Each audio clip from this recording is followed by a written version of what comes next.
salapi o pera. Your poverty has to go. Yung kahirapan mo, pera, alis. This anointing, Itong anonte na galing sa Diyos, these rivers itong mga ilog na ito, are present. ay nandito. They are available right now. At ito ay available para sa ating lahat. Not tomorrow. Hindi bukas. It will be available tomorrow as well. Pwede rin available ito bukas. Because tomorrow will eventually be right now.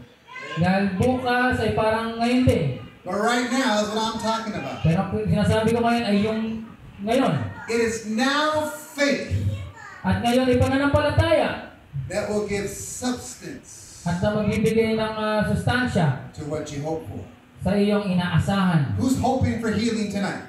Sino ang nanampalataya ng kagalingan? Sino ang gustong gumaling ngayong gabi?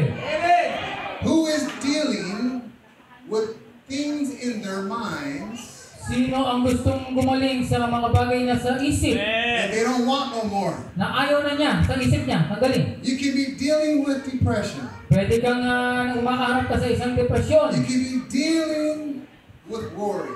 Ikaw ay pag-aalala sa isip mo, meron kang pag-aalala. You can be dealing with thoughts At meron kang pag-iisip that torment. na pinapahirapan ka. Maybe you're dealing with fear. Baka ikaw ay kumakaharap sa takot. Well, we want that to be cast out in the name of Jesus. Kailangan na nating alisin yan at palayasin sa pangalan ni Jesus.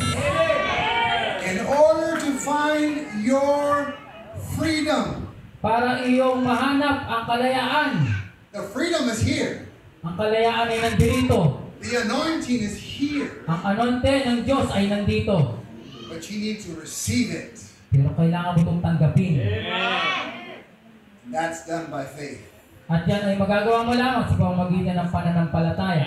So give me a few moments to teach. At bigyan mo ako ng konting oras para turuan kayo.